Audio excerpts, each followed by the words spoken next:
Salmo 139, versículo 1. Diz assim, o verso 1: Senhor, Tu me sondas e me conheces. Sabes quando me assento e quando me levanto. De longe penetras os meus pensamentos, esquadrinhas o meu andar e o meu deitar, e conheces todos os meus caminhos. Ainda a palavra me não chegou à língua, e Tu, Senhor, já conheces todas. Tu me cercas por trás e por diante, e sobre mim pões a mão. Tal conhecimento é maravilhoso demais para mim. É sobremodo elevado, eu não posso atingir. Para onde me ausentarei do Teu Espírito? Para onde fugirei da Tua face? Se subo aos céus, lá Tu estás. Se faço a minha cama no mais profundo abismo, estás lá também. Se tomo as asas da alvorada e me detenho nos confins dos mares, ainda lá me haverá de guiar a Tua mão, e a Tua destra, Senhor, me sustentará.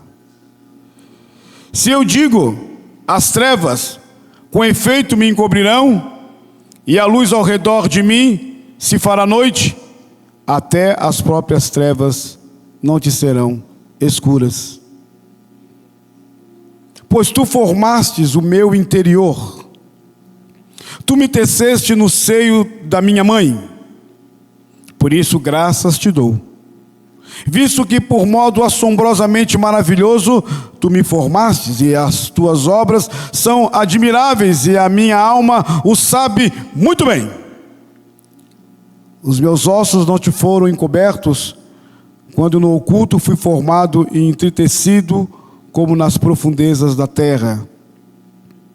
Os Teus olhos me viram a substância ainda informe, e no Teu livro foram escritos todos os meus dias, cada um deles escritos e determinado, quando nenhum deles havia ainda. Que preciosos para mim, ó Deus, são os Teus pensamentos, e como é grande a soma deles! Se os contasse, excedem os grãos de areia. Contaria, sem jamais chegar ao fim. Verso 23. Sonda-me, ó Deus, e conheces o meu coração. Prova-me e conhece os meus pensamentos, e vê se há em mim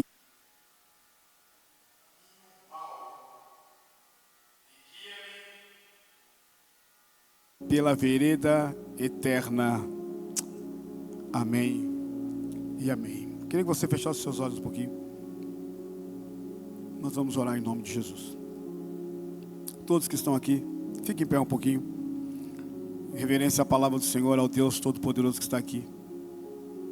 Vamos orar, vamos nos desarmar, vamos abrir o nosso coração.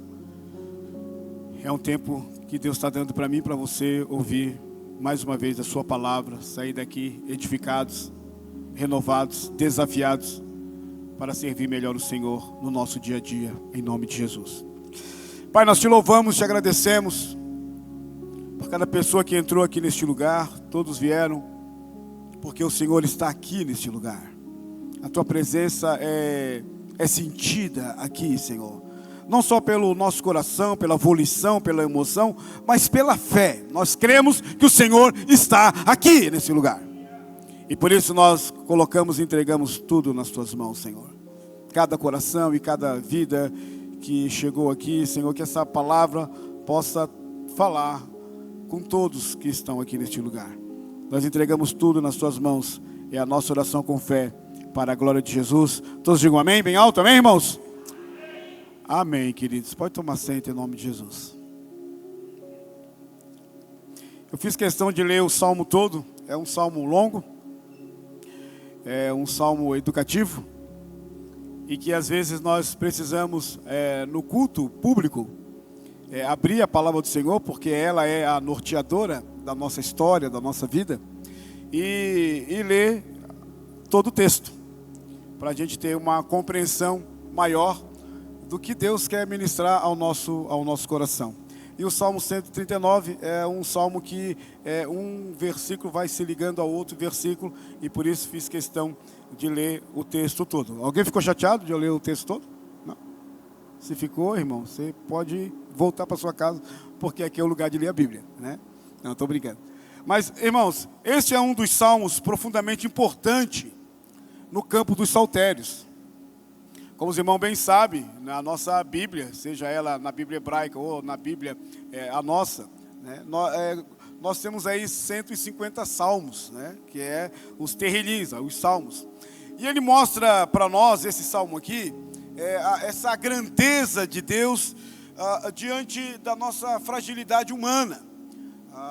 O Davi está escrevendo este salmo aqui, e quando você mergulha nesse texto aqui, nessa perícope maior do texto que a gente leu, você vai perceber que o Salmo 139, ele está dividido em 4 partes, para a gente compreender, para você entender aquilo que Deus quer falar conosco nessa noite. Então, do verso 1 que eu li até o verso 6... obviamente você já vai perceber numa leitura muito simples que o salmista está querendo mostrar para nós que o Deus que nós adoramos nessa noite aqui, ele é onisciente, ou seja, ele conhece todas as coisas. Nós vamos ver na descrição aqui do salmo essa onisciência de Deus que banha todo este salmo, principalmente do verso 1 até o verso 6. Quando a gente pula do verso 7... até o verso 12 do Salmo 139, que nós estamos aqui lendo, a gente vai perceber não só a onisciência de Deus, que faz parte de um dos seus atributos fundantes, mas também a sua onipresença. Deus, ele é um Deus onipresente.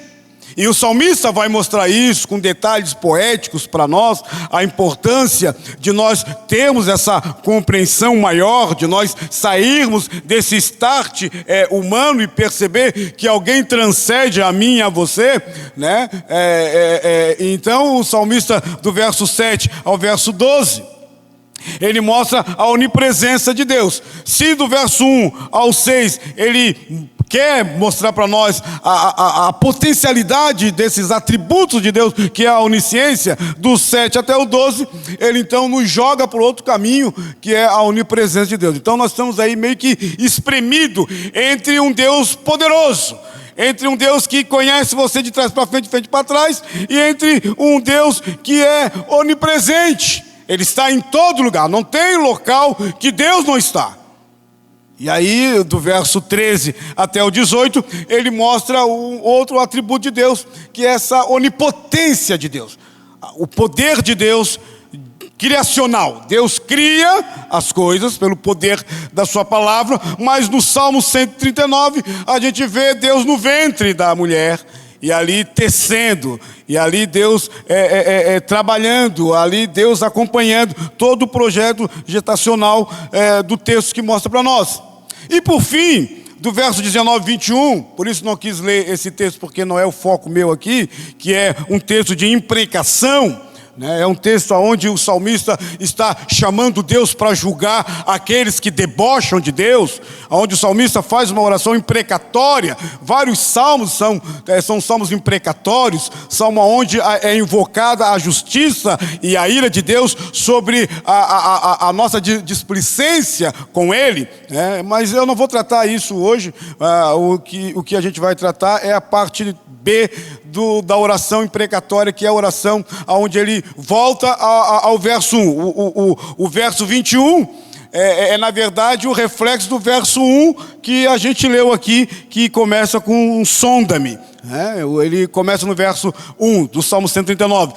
sonda-me, Senhor. E ele acaba o Salmo 139, no verso 23, dizendo, sonda-me, Senhor. Então ele faz uma abertura, mostra quem Deus é, mostra que Deus vasculha tudo, e depois de mostrar a onisciência, a onipotência, a onipresença, o Deus que cria, ele agora se coloca numa posição de dizer, Deus, sabe de uma coisa, sonda o meu coração.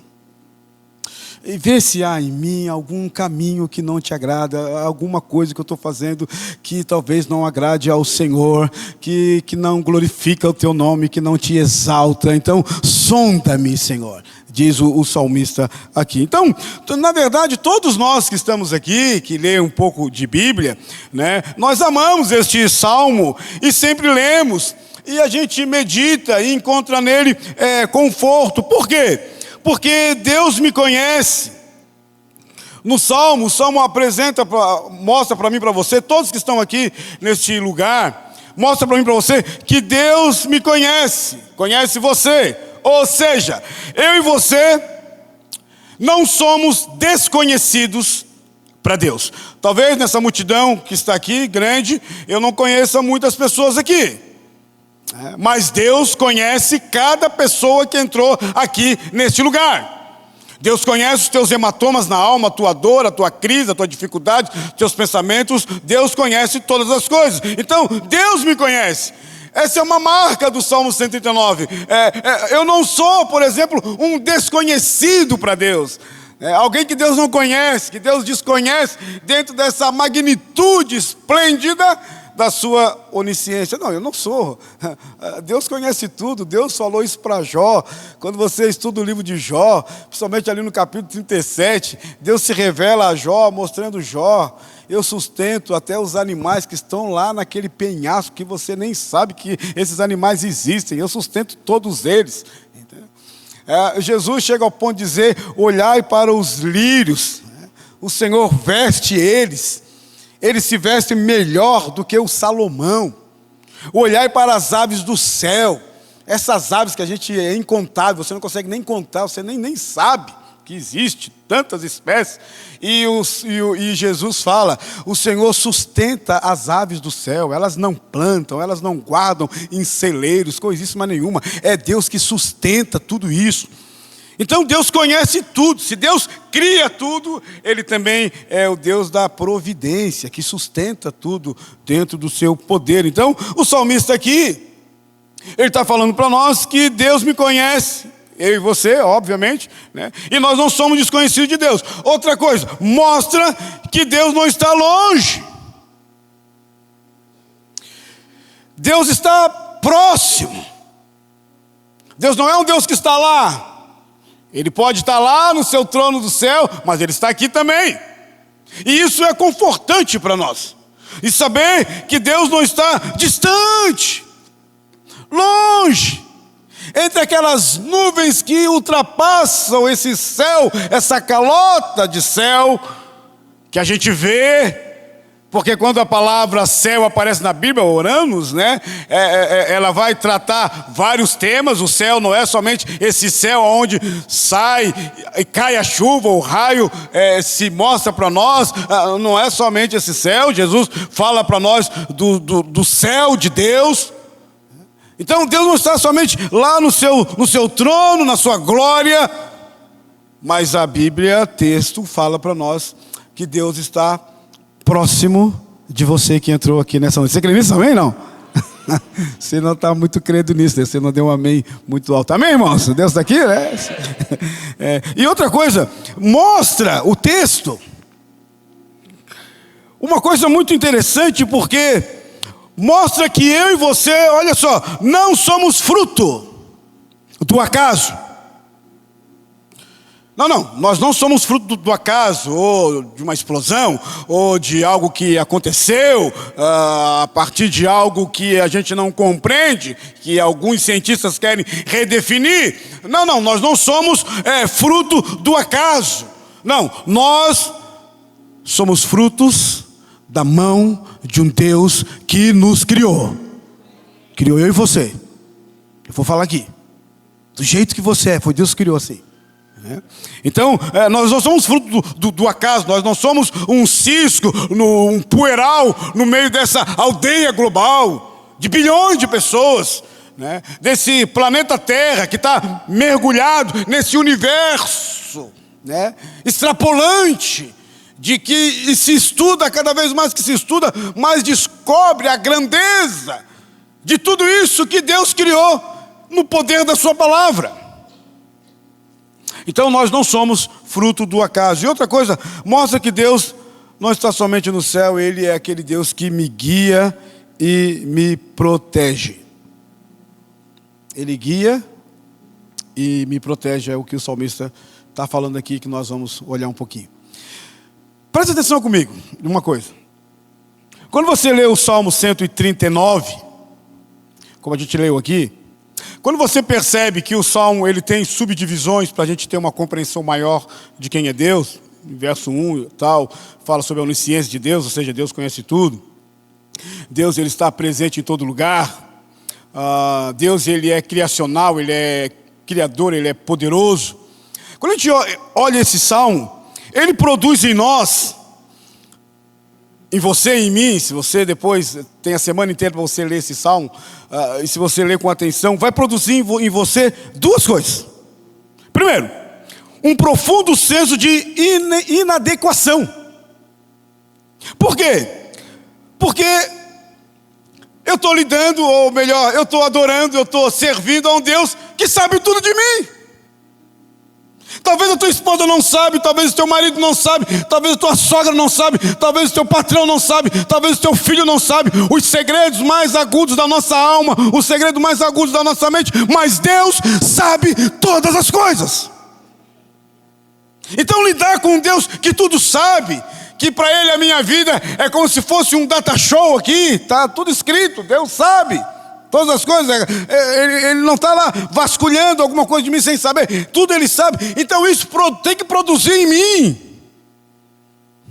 um senso de inadequação, um senso de não tem como eu fugir, fingir e se ocultar de Deus.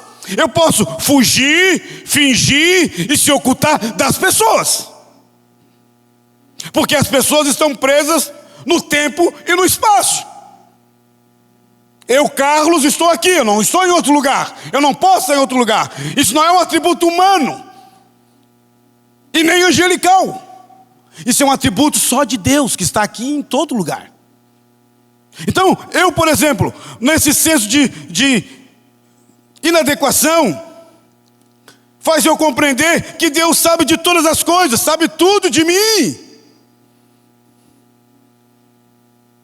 Não tem nada na minha alma, não tem nada no meu âmago que Deus não vasculha, não penetra, não entra, não desata. Não, tudo está patente diante de Deus. Então isso produz em mim, em você, um senso de inadequação. Por quê? Porque Deus sabe de tudo, Ele conhece tudo, Ele perscruta tudo. Tua mente, teu pensamento, teu coração, tua volição, teu sentimento, tua alegria, tua tristeza, tua agonia, tua raiva, o teu dia a dia, tudo Deus sabe, tudo Deus conhece, tudo Deus ali, o seu momento no seu quarto, quando perde o sono de madrugada, sua lágrima, o seu choro, seus sonhos que não se concretizaram, enfim, tudo, Deus sabe.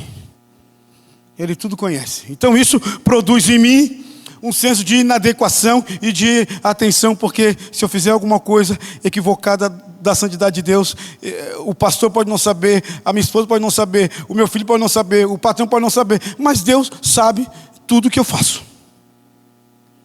Então isso produz em mim o quê? Um senso de inadequação. Segundo, se por um lado me leva para um caminho de inadequação, até de espanto, por outro lado, saber que Deus é onisciente, onipotente, onipresente, criacional, um Deus que está comigo em todo lugar, produz também em mim, olha só, um senso de esperança e segurança. Por que um senso de esperança e segurança? Porque, como falei, O nosso Deus, Ele não está distante. O nosso Deus, Ele ouve o teu choro. O nosso Deus, Ele está presente na hora que às vezes os seus melhores amigos não estão. Às vezes onde a liderança da igreja não está. Às vezes naquela dor que só você sabe, Deus está ali presente. E isso produz em nós um senso de esperança e segurança. Por isso que a gente ora. Por isso que eu dobro meu joelho lá na minha sala, ou lá no meu quartinho, ou lá onde ninguém está me vendo. Eu dobro meu joelho porque eu sei que existe um Deus que é o Deus da esperança, é o Deus da segurança. Isso produz em mim fé. Se por um lado me assusta esse Deus onisciente que vasculha o meu coração, que conhece o meu pecado, que conhece a minha crise, que conhece a minha dor, que está disposto a me perdoar se eu me confessar. Por outro lado, eu também sei que tem um Deus que é poderoso e que está ao meu lado na hora da dor, na hora da alegria, na hora da tristeza. Não é o que o salmista falou? Ainda que eu ande pelo vale da sombra da morte, não temerei mal algum, porque tu, Senhor, estás comigo. Quero trazer essa palavra de esperança para você, irmãos. Irmã, mesmo que todo mundo te abandone, mesmo que todo mundo não compreenda você, mesmo que você está passando por um momento de dificuldade, de tribulação, de solidão, sei lá o que, esse Deus poderoso está aí presente. Ele é Emanuel, o Deus conosco. O Paulo estava certo, o apóstolo, quando escreveu Filipenses, e ele disse: perto está o Senhor de todo aquele que o teme. Então, o nosso Deus é um Deus que está em todos os momentos da nossa vida, desde o nascimento até a morte. O Deus que nós servimos é um Deus que está sempre conosco, e o salmista fala isso. Então, quando nós olhamos para esse salmo aqui, nós percebemos que o salmista nos leva para um lugar profundo, para um pélago divino, algo profundo, para a gente tentar compreender quem é Deus. Ele diz então que Deus é aquele que, primeiro, sonda, verso primeiro. Segundo, nos conhece. Terceiro, sabe tudo de nós. Quarto, nos observa. Quinto, Ele é um Deus grande. Verso 17 e 18 fala isso para nós. Então, essa grandeza de Deus tem que produzir em nós fé, confiança e certeza. Logo, se eu tenho fé, confiança e certeza, eu sou um ser adorador. Eu adoro ao Senhor. Eu exalto o seu nome. Nessa geração que perdeu Deus como referencial. Nessa geração que a palavra Deus, Theos, é somente um efeito de frase. Se você perguntar para qualquer pessoa: você crê em Deus? Creio. Você crê em Deus? Creio. Qualquer um crê em Deus. O problema não é eu crer em Deus, é eu conhecer quem é Deus. O Deus que se revelou, não um Deus hereditário que passou de pai para filho. Não é isso que a Bíblia ensina. É um Deus revelatório, é um Deus que se revela nas Sagradas Escrituras. Deus tem dois modos de se revelar. Se revela através da criação que Ele realizou. Você vê o céu, você vê tudo isso aí que está, você sabe que alguém criou esse treco todo aí, e esse alguém é Deus. Mas Deus se revela na revelação especial, na Bíblia, na palavra de Deus. Quando você abre a Bíblia, você percebe Deus falando com você, se revelando. E isso não é orgulho humano, isso é graça de Deus. A revelação é tirar o véu e você perceber quem é esse Deus. Então, por isso que eu e você, nessa noite aqui, eu sei que o mundo, ele quer cada vez mais nos desconjuntar da gente confiar em Deus. Você tem que confiar em você, Carlos. Você tem que confiar na sua inteligência. Você tem que confiar na sua conta bancária. Você tem que confiar no seu trabalho. Você tem que confiar no seu suor. Tudo bem, você tem que trabalhar. Você tem que ter uma conta bancária. Você tem que estudar. Ninguém está negando isso. Isso são atributos humanos, antropológicos. Agora, se você ancorar a sua esperança nas coisas dessa vida. Você edificou a sua casa naquilo que Jesus Cristo falou no final do Sermão da Montanha. Você edificou a sua casa, a sua vida, sei lá o quê, sobre a areia.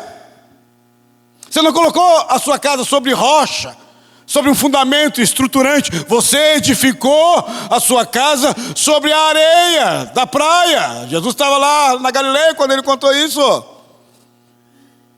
Óbvio que vai vir o vento, os problemas, dificuldades, não vai suportar, vai desabar.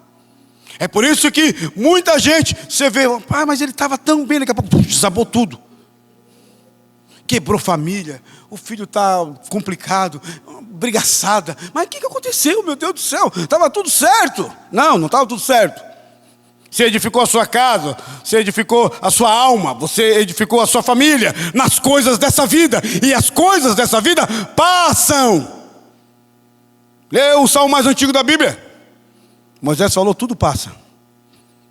Salmo 90, e nós voamos, tudo acaba.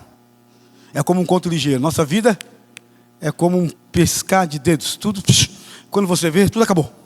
Quando você vê, aqui a gente apresentou as crianças aqui, né? Quando você vê, né, os pais que estão aqui, as crianças cresceram, já estão na universidade. Quando você vê, já casou. Quando você vê, você já ficou com o cabelo branco. Quando você vê, você já está desdentado. Não, estou brincando, tem um monte de dentista aqui que vai ajudar você a não ir para esse processo. Mas quando você vê, sua força já foi embora. Aí como aquele irmão falou para mim, eu queria ter 20 anos, agora eu falei, pois é, irmão, quando você tinha 20, sei lá, ou 30, você não quis servir ao Senhor com toda a força, você quis adquirir dinheiro, agora, meu amigo, agora é, sei lá, só Deus é um milagre. Entendeu? Então, a nossa confiança, a nossa fé, a nossa certeza, deve produzir algo que a Bíblia está sempre nos convocando, que é nós adorarmos ao Senhor. Por que eu venho na igreja? Para adorar a Deus, para agradecer a Deus pela semana, para exaltar o nome do Senhor que é digno, para dizer para este mundo aí fora que não crê mais em Deus, que ri de Deus, que acha que os crentes são tudo alienado, para dizer para essas pessoas, quando eu me assento nesses bancos estofados aqui, quando eu levanto a minha mão, quando eu abro meu coração, eu estou dizendo, Senhor, ainda que eles não querem te adorar, eu sou um adorador, eu te adoro em espírito e em verdade. Por que eu adoro o Senhor? Porque eu conheço. Você não vai adorar nada que você não conhece. Você só vai exaltar e glorificar aquilo que você conhece. Então você está conhecendo a Deus aqui. Por isso que o salmista, no Salmo 139 aqui, ele diz assim, tal conhecimento, esse conhecimento é maravilhoso demais para mim, é tão elevado. Nós estamos falando aqui do Davi. O Davi foi um estrategista de guerra. O Davi tinha um potencial cognitivo. O Davi compôs uma variante desses salmos aqui. O Davi era uma pessoa que tinha um conhecimento com Deus. Ele foi chamado um homem segundo o coração de Deus. Então o Davi está falando uma coisa aqui para mim e para você, de humildade. O problema da nossa geração é que a nossa geração é orgulhosa demais. É uma geração que acha que sabe tudo.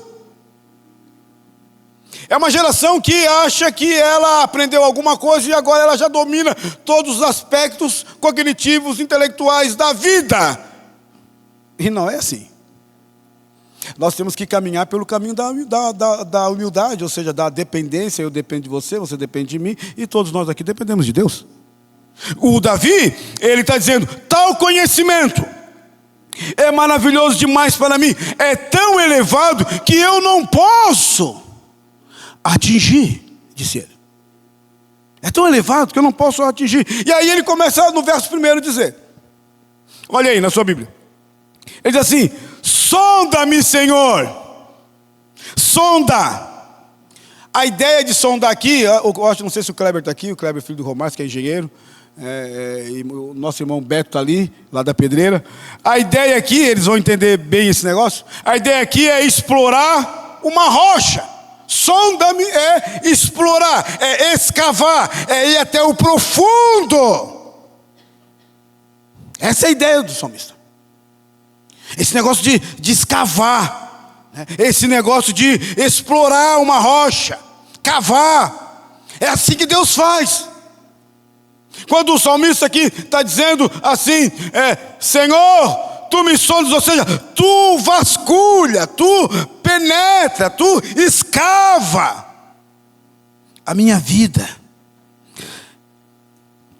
Deus, Ele é o Deus que escava, é o Deus que sonda o nosso coração.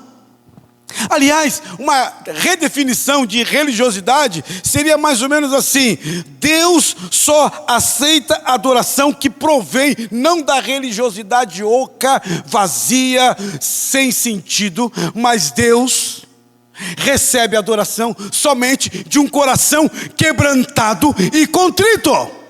O que é um coração quebrantado e contrito? É alguém que ama a Deus de coração, de alma, de espírito.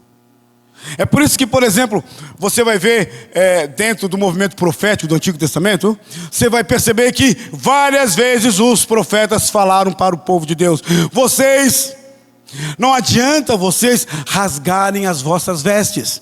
Era um costume do culto deles, rasgar as vestes em forma de humilhação diante de Deus. Ele falou: não adianta rasgar as vossas vestes, não adianta pegar cinza e jogar sobre a cabeça num ato de humilhação. O que vocês têm que rasgar, ele diz: rasguem os vossos corações. A vida interior, o nefesh, o homem interior de cada um que está aqui, é esse coração, não o coração que bate aqui, cardia, não é isso. Está falando de pessoas que são quebrantadas. Não está falando também de um coração duro, que tem gente que o coração dele é uma pedra. Ele vem no culto, tem adoração, tem a pregação, tem as crianças aqui que vão para a escola dominical, ele não se alegra. Ele fica com a cara amarrada, maracujá de gaveta de 10 dias. Ele não tem um coração quebrantado. Que bênção, esse louvor tocou minha alma, vou ouvir a palavra do Senhor. Essas crianças, que maravilha, vão agora aprender ali na escola bíblica dominical, vão se livrar deste mundo capcioso que quer adultizar a criança. Não, que maravilha é a gente ver os nossos filhos aqui indo para a escola bíblica dominical, a gente vê os nossos adolescentes aqui como sexta-feira, adorando a Deus, como sábado eu vim aqui no Atalaia, ver aquelas crianças aprendendo as coisas de Deus, sábado aqui ver os nossos jovens na Liga Jovem, e ver o pessoal da terceira idade, 60 a mais, né, irmã Cleusa, ali na nossa área gourmet. Olha, o pessoal dos 60 a mais está mais animado que o pessoal aí. Eu cheguei aqui no negócio 60 a mais, foi quarta-feira, né? Quarta-feira. E estava ali, irmã Eva e companhia, pessoal. É tamborim, é chocalho, é louvorzão. Eu falei: será que é o pessoal da terceira mesmo? Chegou ali, era bênção. E o bolo que fizeram? Desse tamanho assim. Eu falei: todo mundo vai comer isso tudo? Oh, glória, eu comi. Foi uma bênção. Então nós temos que adorar o Senhor, exaltar a esse Deus, porque o nosso Deus é esse Deus que o salmista está falando aqui: Senhor, sonda-me. É uma oração. Senhor, vasculha o meu coração, mostra para mim aonde eu preciso mudar, né? Sonda, cava, né? Vai lá, Senhor amado, explora a minha alma, né? Vai lá, Senhor, entra e mostra o que precisa ser mudado. Então o salmista faz essa oração maravilhosa, porque ele sabe que esse Deus que ele serve é um Deus grande. Esse é um atributo incomunicável de Deus, ele não comunica para ninguém. Essa beleza magnífica do Deus que nós servimos, desse Deus que não foi criado, mas que criou o homem. Então ele conhece eu e você, desse Deus que ele não é limitado, ele é ilimitado, então ele conhece todas as coisas. O verso 2 diz assim, irmãos, eu acho tão bonito isso: Senhor, tu me sondas e me conheces. Deus conhece a sua vida. Eu quero parar um pouquinho aqui sobre isso. Talvez você ache que você está sozinho nessa tua jornada, nessa tua luta, nessa tua angústia, eu quero dizer para você, pela Bíblia, pelo todo o enredo da Bíblia, que Deus, Ele é o Deus que está contigo, irmão. Ele é o Deus que te conhece. Ele sabe todas as coisas.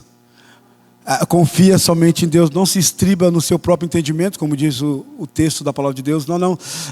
Confia em Deus. Saia nessa noite aqui confiando nesse Deus que foi pregado aqui. Nesse Deus que é poderoso. E aí ele diz assim, ó, Senhor, Tu sabes quando eu me assento, quando me levanto. Então Deus sabe tudo. Quando eu me assento, quando eu me levanto. Isso aqui é uma figura de linguagem. Na verdade, isso aqui, o que o salmista quer falar é que Deus conhece a minha vida por completo. Quando eu sento, quando eu estou descansando, quando eu estou andando, quando eu trabalho, Deus conhece todas as coisas, a minha vida por completo. Ele usa figuras para a gente compreender essa grandeza de Deus. Por isso que ele diz, sabes quando eu me assento. Quando eu disse, agora eu vou descansar. Hoje foi um dia complicado, hoje foi um dia difícil. Quando eu me assento, Senhor, Tu sabes. Mas também quando eu me levanto, eu vou trabalhar, eu vou estudar, eu vou fazer tudo que é obrigado a fazer dentro dessa vida normal que a gente vive. O que o salmista está falando, usando linguagem de figuras aqui para mim e para você, é que Deus conhece a nossa vida por completo. Quando eu me assento, quando eu me levanto, Ele sabe de todas as coisas. E eu acho tão lindo quando o salmista, ele diz assim, de longe, Senhor, Tu conheces os meus pensamentos. Interessante que nesse texto aqui, só nesse texto aqui, ele coloca duas coisas que eu vou explicar para vocês, que não é tão difícil de entender assim. Ele coloca a imanência e a transcendência de Deus nesse texto aqui. Porque quando ele fala de longe, claro que não é que Deus está olhando de longe, está no seu alto trono de glória, o Deus que transcende o que Ele criou, o Deus que criou o mundo fora dele, porque Ele é maior do que este mundo. Este mundo, como diz Isaías 40, é um banquinho onde Deus coloca os seus pés. Então, esse Deus que transcende tudo, ao mesmo tempo que Ele é maior do que tudo que Ele criou, ou seja, Ele é transcendente, Ele está fora daquilo que Ele criou. É como se eu criasse, por exemplo, essa caneca aqui, que está a ADI aqui, da Freca Canequinha, né? Freca Canequinha. Fazer uma propaganda para a irmã aqui que faz esse negócio. Se você quiser fazer qualquer canequinha, fala com ela ali, né? 10% depois ela vai dar para mim. Freca Canequinha. Então ela fez, é como se ela, a Tati, fizesse a canequinha. A Tati fez a canequinha, mas ela fez a canequinha fora dela. Ela é maior do que a canequinha. Ela é maior do que ela transcende a canequinha. Entendeu? A mesma coisa é Deus. Deus criou o mundo como se fosse essa caneca. Ele transcende, Ele é maior do que o mundo que Ele criou. Mas ao mesmo tempo que Ele está fora do mundo, Deus, Ele também, segundo o salmista aqui, Ele também é imanente, Ele está dentro do mundo. Deu para entender, não? Ao mesmo tempo que Deus está fora, porque Ele é o Deus Todo-Poderoso, o Criador dos céus e da terra, Deus, ao mesmo tempo que transcende o mundo, Ele também é um Deus imanente, ou seja, Ele está dentro, Ele está próximo, Ele está perto, Ele está aí no teu coração. Por isso que o salmista é tão claro em dizer, de longe, lá do teu trono, lá da tua glória, Tu penetras a minha alma, os meus pensamentos, Tu vasculha, Tu conhece tudo, Senhor. De longe, Tu conheces os meus pensamentos. Os estudiosos dizem que pensamos 10.000 pensamentos por dia.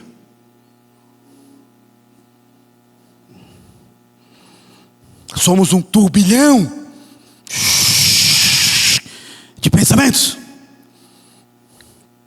Deus conhece os pensamentos, tanto bons como ruins. Tudo Ele sabe, tudo Ele conhece, tudo Ele sabe.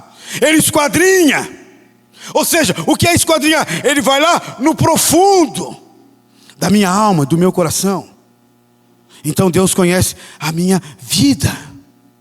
O salmista, ele diz, esquadrinhas o meu andar e o meu deitar, e conhece todos os meus caminhos. Ainda a palavra não me chegou à língua. Quando eu vou construir a frase, o verbo, a consoante, enfim, quando eu for abrir a minha boca, Deus já sabe. Deus já sabe o que eu vou falar. Deus já sabe. Por exemplo, se você ler, eu não vou entrar aqui, mas ler Jeremias, capítulo 1, Deus falou para Jeremias: ô Jeremias, aí no ventre da tua mãe eu já te conhecia, eu já te escolhi. Deus sabe todas as coisas. Eu te escolhi para o Jeremias nem abriu a boca, Deus eu já te escolhi, Jeremias. Eu te conheço. A tua mãe não te conhece, porque naquela época não tinha, como é o que a mulherada vê hoje, é o ultrassom, 3D, 4D, 5D, aparece tudo agora, até o olho da criança, se a criança vai, sei lá. Não tinha. E Deus falou para Jeremias, quando ele não queria, talvez, estava com medo de assumir aquele ministério que ia ser muito difícil para ele. Deus falou: Jeremias, eu te escolhi desde o ventre da tua mãe. Antes de sair alguma palavra profética, antes de você ser alguma coisa, eu já te escolhi e eu já te determinei para você ser um Nabu, um profeta meu nessa terra. Então Deus conhece todas as coisas, diz o texto. Então, para nós aqui, uma coisa que eu acho, verso 5, que eu acho muito interessante é quando ele diz assim, e aí você pega isso para você, para todos nós, porque esse salmo aqui, diferente de outros salmos, ele é pessoal. Por isso tu me conheces, tu me sondas, tu me cega. É pessoal, bem pessoal. Então é bem para você e para mim. Não é para a multidão, é tipo pessoal. É tipo ele falando para Deus, pessoal. É quase que num singular. Não é numa pluralidade. É quase que ele está dizendo: tu me sondas, tu me conheces, tu, Senhor. E agora ele fala alguma coisa que eu acho muito interessante, que é bom para mim e para você hoje, 7 de setembro, dia da independência.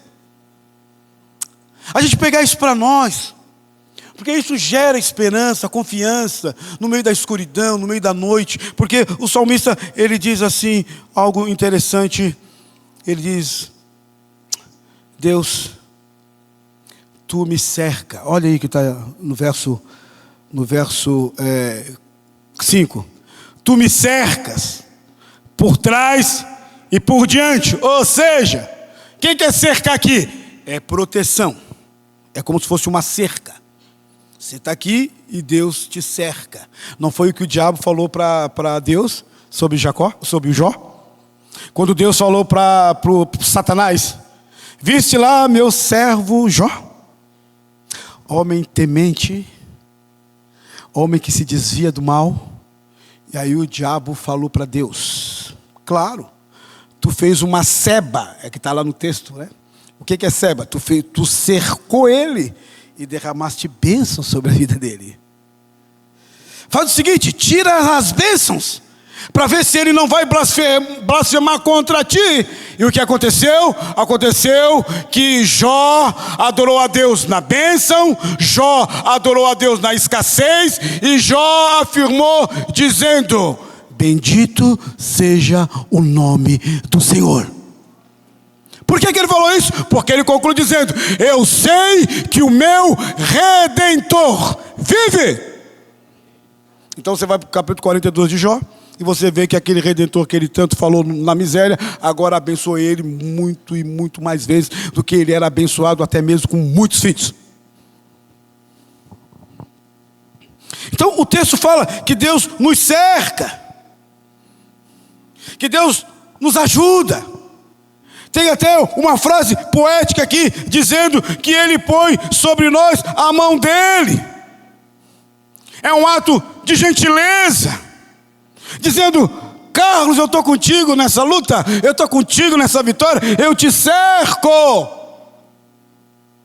Não foi que Jesus falou para Pedro, naquela noite da crucificação? Jesus falou: Pedro, nessa noite, o diabo pediu a tua vida para se andar contigo, porém eu te cerquei, Pedro. Eu te guardei, Pedro. Eu te livrei, Pedro. Por quê? Porque Deus é esse Deus que nos guarda e nos livra de todo mal.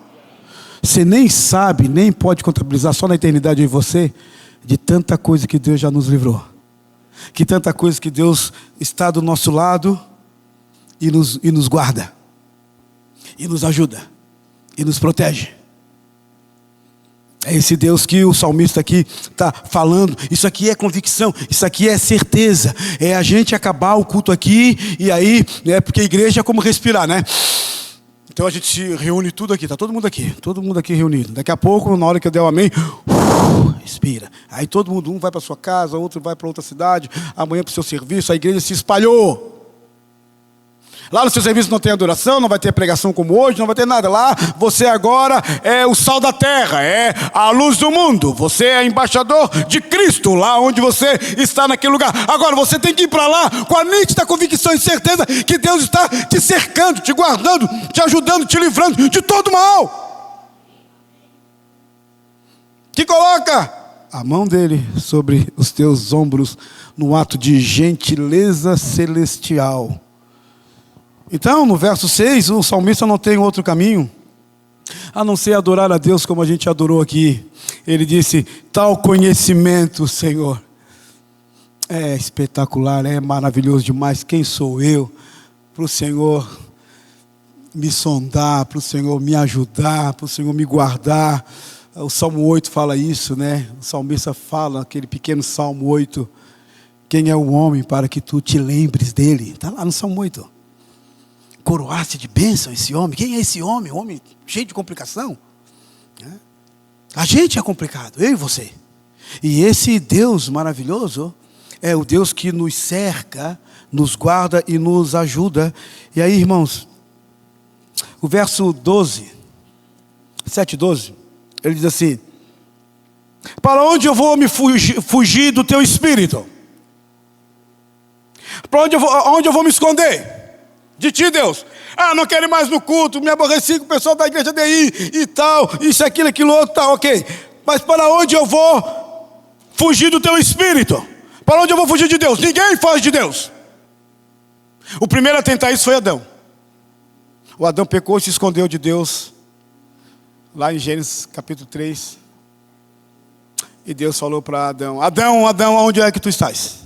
Não é que Deus não sabia onde Adão estava, Deus sabe, ele não é onisciente. É que Deus estava dando uma chance, se é que eu posso usar essa palavra, para Adão sair de trás da árvore e dizer: Senhor, eu pequei contra ti. Só porque o Adão não fez isso.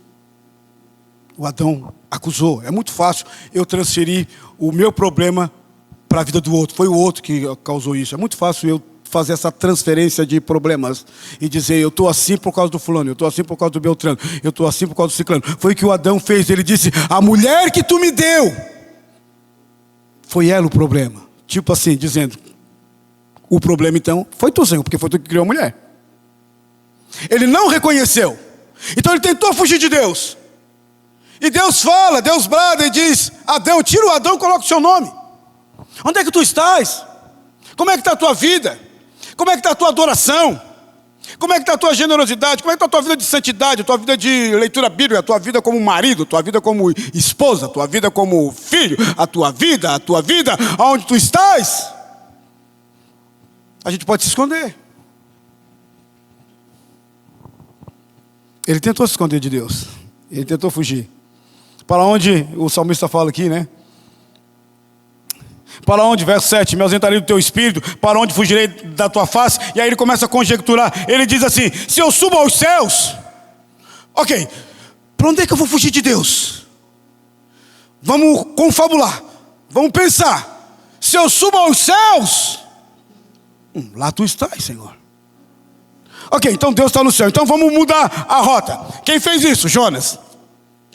Deus falou para ele: Jonas, vai até a Nínive, clama contra aquela cidade, porque a sua malícia, o seu pecado subiu até mim. Eu estou te levando lá para tu trazer uma palavra para aquela geração lá. E o Jonas, em vez de ir para Nínive, todo mundo que sabe a história, ele foi para Nínive, ele foi para Tarsis, sul da Espanha, lugar mais distante que poderia ter. Pensando assim, ele entendia que o Deus do Antigo Testamento era um Deus geográfico, estava só sobre a terra palestinense. Não.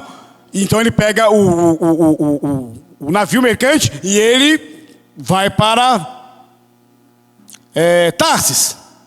Só porque Jonas não sabia que Deus é o dono do mundo, que ninguém pode se esconder de Deus. Então Deus fez o quê? No navio que Jonas estava, Deus soprou o vento sobre aquele navio. Deus chacoalhou aquele navio. Deus se apresentou. Deus traz a lume. Tudo aquilo que Ele criou é servo de Deus. Tudo é servo de Deus. Tudo tem que servir ao Senhor. O mar, o vento, o galo que cantou lá para despertar a mente de Pedro. Deus usa tudo porque tudo é dele. Aí o Jonas entendeu que ninguém pode fugir de Deus. Porque o Jonas, ele disse, sabe de uma coisa? Esse problema todo que está acontecendo é porque eu desobedeci a Deus, me joga no mar. E aí eles jogaram o Jonas no mar, e o peixe engoliu Jonas, levando ele para uma esfera, quase que um inferno. E lá no ventre do peixe, o Jonas sabia que Deus era onisciente, onipotente, onipresente. Por que ele sabia? Porque ele orou. Ele orou. E orando, no final da oração dele, ele reconhece que quem salva é Deus e ele não tem que dar pitaco nenhum. Por isso que ele diz assim, ao Senhor pertence a salvação. Quando ele usa essa palavra, ao Senhor pertence a salvação, Deus abre a boca do peixe e vomita Jonas na praia. Porque Deus é soberano. Porque Deus faz o que Ele quer. O salmista aqui, ele está dizendo uma coisa interessante. Para onde me ausentarei do teu espírito? Para onde fugirei da tua presença ou da tua face? Se eu subo aos céus, lá tu estás. Se eu faço a minha cama no mais profundo abismo,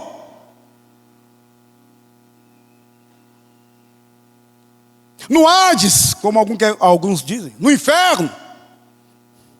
Se bem que, na minha interpretação do texto, eu acho mais confortável falar que ele está trabalhando aqui questões geográficas, exponenciais, polos diferenciados. Né? Céu, se eu for para lá, Deus está. Se eu for para cá, Deus está. Se eu for para qualquer cidade, Deus está lá. Em qualquer lugar, Deus está presente. Eu já estou encerrando. Ele diz assim: se eu tomo as asas da alvorada e me detenho nos confins dos mares, ainda lá a tua mão vai me guiar, Senhor. Ele está falando, ou seja, ele está olhando para o Oriente distante. Os confins dos mares para um judeu era olhar para o extremo Mediterrâneo, porque ali tinha muita água e mar. Ele não sabia que, por exemplo, o Brasil existia. Ele achava que até ali acabava tudo, né? Então ele diz, bem, Senhor, se eu for para cá, para lá ou para qualquer lugar, a tua presença estará sempre comigo, em qualquer lugar. Então não tem como conclusão. Ninguém, nem você, nem ninguém pode se esconder de Deus. Isso é algo confortante para nós. Por isso que o Deus da Bíblia, Paulo fala, 2 Coríntios, é o Deus de toda consolação. Por quê? Porque Ele é o Deus presente entre mim e você. E para encerrar, uma coisa que eu coloquei aqui, mas o tempo já foi. Ele diz assim, uma adoração: graças te dou, Senhor. Você é grato a Deus pela sua vida? Olha o que ele diz: graças te dou, visto que por modo assombroso e maravilhoso me formaste. Nós temos aqui alguns irmãos que são médicos. Aqui está falando de medicina. Ele começa a dizer: as tuas obras são admiráveis, e a minha alma sabe muito bem. Os meus ossos não te foram encobertos, quando no oculto fui formado e entretecido. Está falando aqui. O que ele está falando aqui, para a gente encurtar a história? Primeiro, ele está dando um brado de louvor ao Senhor. Por quê? Porque Deus criou um ser como eu e você, completamente complexo. Foi Deus que nos criou. Nós somos a imago Dei, nós somos a imagem e semelhança de Deus. Deus nos criou, Deus nos formou, mas Deus também nos amou. Ele nos ama. Então, deixa eu falar uma coisa para você. Você não nasceu na família errada. Eu nasci na família errada. Por que eu não nasci na família do Neymar? Bilhões de dinheiro. Agora nasci na família, coitado, tem que me acordar cedo. Não sei quem, vida, ou hora, ou azar, ou sei lá o que. Não, eu quero dizer para você que você nasceu na família certa. Porque eu não nasci há 20 anos atrás, há 30 anos atrás, agora não. Você nasceu no tempo certo. Porque Deus poder, então. Fernando. O cabinho aquele ali deu ruim de novo. Na última música ele já... Vou baixar minha voz. Ô, cara, que isso? E ela postou, e quando ela postou, uma enxurrada de pessoas falando: sua feia, você não tem vergonha, como é que você posta uma coisa dessa? E não sei o que, ela tinha 1000 seguidores. E ela estava resolvida com ela mesma. Ela disse: Deus me criou assim, eu posto mesmo. Não gostou? O problema é seu. O problema é teu. Ela está muito segura. E essa segurança dela, de saber que ela não é um erro de criação. Deus criou ela com a cor da pele dela, com o cabelo dela, com o nariz dela, como Deus criou você, com a cor talvez branca sua, seu cabelo encaracolado, o seu cabelo alisado, o seu olho azul, o seu olho verde, o seu olho preto, castanho, não importa, gordinho, magrinho, alto, baixo, não quero saber. Deus criou você. E aí a galera da internet falou: toparam a parada. E todo mundo foi junto com ela. E agora eu estava vendo, ela já chegou a quase 200 mil seguidores, só porque ela falou uma frasinha. Ela disse: você não está gostando de mim, mas eu me amo, acabou. É isso que o salmista aqui está falando. Deus lá no ventre, aquele embrião, Deus estava ali tecendo como um artesão. É uma coisa que foge da razão humana. É claro que dentro da biologia, dentro da medicina, tem todo aquele aspecto, mas dentro da estrutura do ser, da alma, do pneuma, do ruach, isso é um mistério. Então eu não nasci no tempo errado. Eu não nasci na família errada. Eu nasci na família que Deus queria que eu nascesse. 12 irmãos, filho de Lorival Lopes e Maria do Cineia Lopes em memória. Foi nessa família que Deus queria que eu nascesse. Na década de 70, não antes não, e nem depois. Eu podia dizer: por que eu não nasci na família do Pelé? Oh, glória, aleluia. Está viajando pelo mundo inteiro, só com a assinatura dele: Pelé, Pelé. Não, eu não nasci na família do Lorival Lopes, pedreiro, que morreu com 50 e poucos anos, desconhecido, ninguém conhece. Foi ali que Deus queria que eu nascesse.